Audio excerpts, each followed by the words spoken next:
While your electric ovens and programming slow cookers, Amish women are cooking 3 meals daily on wood stoves in kitchens that hover at 50 degrees. No instant heat, no temperature dials, no backup microwave when dinner runs late. Just centuries old techniques that turn cooking itself into a heating system, keeping families fed and warm through months of brutal cold. Breakfast secrets. Breakfast preparation begins before dawn, when kitchens are coldest and families need maximum energy for outdoor work. Oatmeal cooked slowly overnight on the back of wood stoves provides sustained heat and nutrition.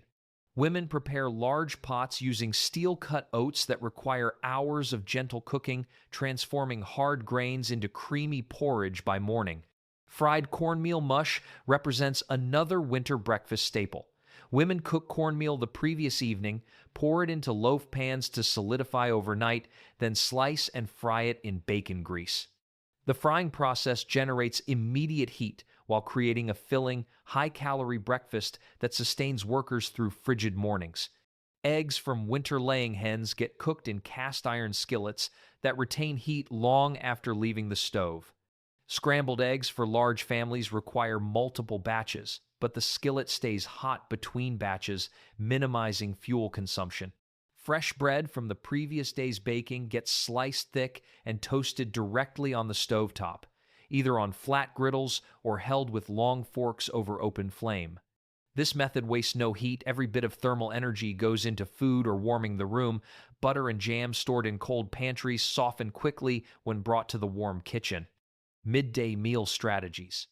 The midday meal, traditionally the largest of the day, gets prepared during morning hours when the kitchen has warmed from breakfast cooking. Women use residual oven heat from morning baking to prepare casseroles and roasted vegetables, maximizing fuel efficiency.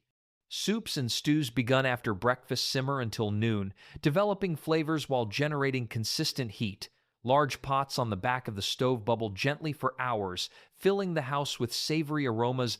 Bean soups, split pea soups, and vegetable stews use ingredients stored in root cellars, providing dense nutrition that sustains physical labor. Sandwiches constructed from homemade bread and cold meats require no cooking but get assembled in the warm kitchen where butter can be spread easily. During the coldest weeks, even cold meals get supplemented with hot soup or tea. Leftovers from previous dinners get reheated efficiently in cast-iron pans on the stovetop. Hash made from leftover potatoes, meat, and vegetables cooks quickly while generating substantial heat. The high-fat content provides calories that bodies convert to warmth throughout cold afternoons. Dinner preparation. Dinner preparation begins mid-afternoon, ensuring the kitchen reaches maximum warmth as evening temperatures plunge. The wood stove gets stoked to its hottest, preparing for intensive cooking that will warm the house through supper and into evening. This is when ovens get used for roasting meats, baking casseroles, and preparing side dishes simultaneously. Pot roasts represent the quintessential Amish winter dinner. Large cuts of beef, pork, or venison go into heavy pots with root vegetables early in the day. The pots simmer for 6 to 8 hours, requiring minimal attention while filling the house with warmth and appetizing smells. By dinner time, the meat falls apart tender and vegetables have absorbed rich flavors. The long cooking process has generated hours of ambient heat. Mashed potatoes get prepared in large quantities, enough for dinner plus leftovers for tomorrow's breakfast hash. The boiling water releases steam that humidifies dry winter air while warming the kitchen. Amish women time the potato boiling to coincide with final dinner preparations, so the kitchen reaches peak warmth just as the family gathers to eat. Gravy, made from meat drippings and flour, gets prepared in cast-iron skillets that have been absorbing heat all day. The sizzling fat and bubbling gravy add final bursts of heat to the kitchen. Dark, rich gravies made from well-browned drippings provide fat calories essential for maintaining body heat during cold nights. Vegetables from root cellars, carrots, turnips, parsnips, cabbage get roasted or boiled. These winter vegetables require longer cooking times than summer produce, but their extended preparation generates sustained heat. Roasted root vegetables caramelize in hot ovens, developing sweetness while warming the house for hours. Bread and baking. Bread baking happens multiple times weekly, usually Monday, Wednesday, and Friday, providing fresh bread while generating substantial heat. Women rise before dawn to start dough that has been rising overnight in bowls covered with towels near the warm stove. The morning baking heats the kitchen thoroughly, making other morning tasks more comfortable. Each baking session produces 6 to 8 loaves, plus additional items, cinnamon rolls, dinner rolls, or simple cookies. The oven, once heated, must be used efficiently. Loading it completely maximizes the fuel investment required to reach baking temperature. This means coordinating multiple items with similar temperature requirements, a skill that comes from years of experience. The thermal mass of a wood-fired oven holds heat for hours. After removing bread, women might bake pies, casseroles, or roast vegetables in the declining heat. This cascade of cooking tasks extracts maximum utility from each firing, an efficiency that modern conventional ovens don't require, but that Amish cooks have perfected from necessity. Winter bread differs from summer versions. Higher fat content, more butter, eggs, and milk creates denser loaves that stay fresh longer in cold temperatures. These richer breads provide more calories per slice, important when people are burning energy to stay warm. The baking process also releases humidity that prevents the air from becoming too dry, improving comfort in heated spaces. Soups and stews. Soup represents the pinnacle of efficient winter cooking. A single pot bubbling on the back of the stove provides continuous warmth while transforming simple ingredients into nutritious meals.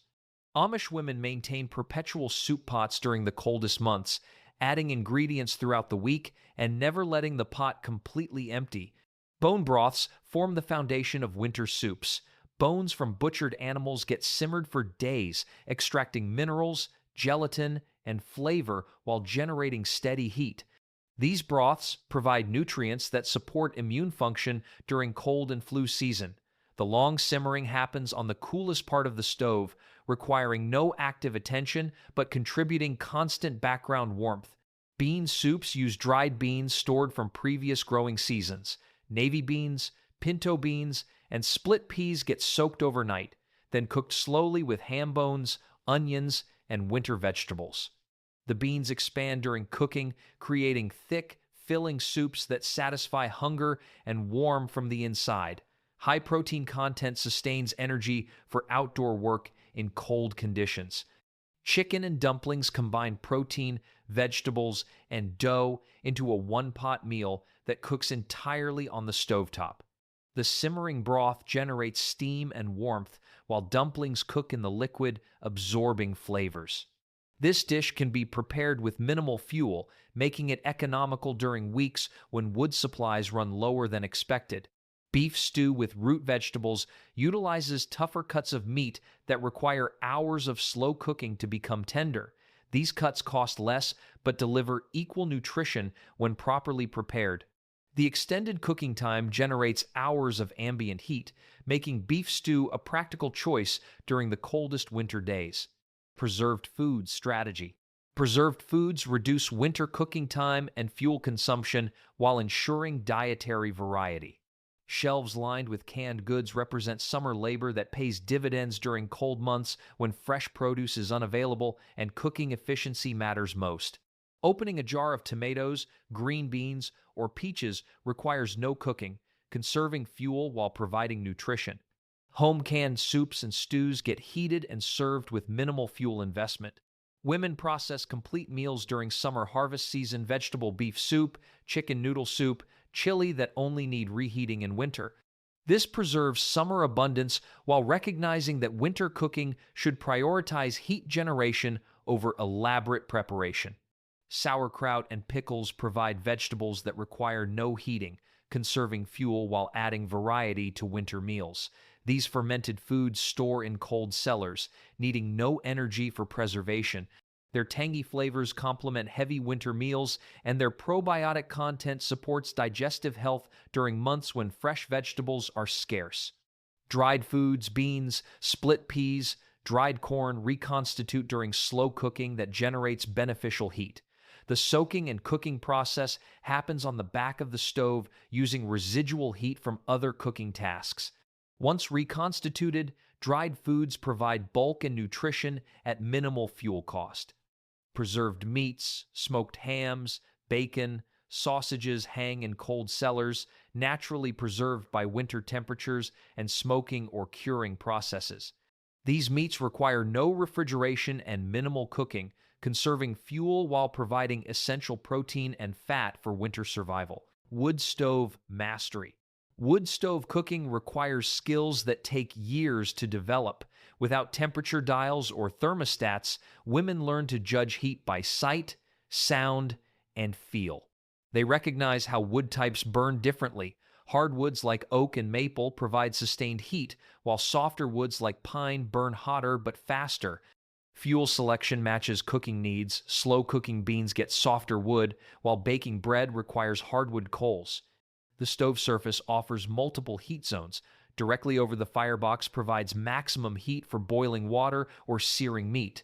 The back corners offer gentle warmth for simmering soups.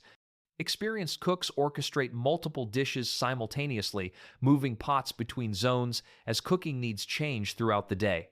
Oven temperature control happens through damper adjustment and fuel management. Opening dampers increases airflow, creating hotter fires. Closing them reduces oxygen, maintaining lower temperatures. Women learn the precise damper positions for different baking needs. Bread requires consistent, moderate heat, while roasting meat needs initial high heat, followed by sustained lower temperatures. Maintaining consistent heat throughout cooking requires adding fuel at specific intervals. Too much fuel creates temperature spikes that burn food. Too little causes temperatures to drop, extending cooking times and wasting heat. Experienced cooks develop almost intuitive timing, knowing exactly when to add fuel based on how the fire sounds and how the stove feels. Community cooking events. Large batch cooking happens cooperatively, with multiple families gathering to process foods and generate communal warmth. During the coldest weeks, women might gather at one house for a baking day, using one oven to produce bread, pies, and cookies for several families. This conserves fuel while providing social connection during isolating winter months. Butchering days involve entire communities processing animals together. The work generates substantial heat from cooking down fat, rendering lard, making sausages, and preparing preserved meats.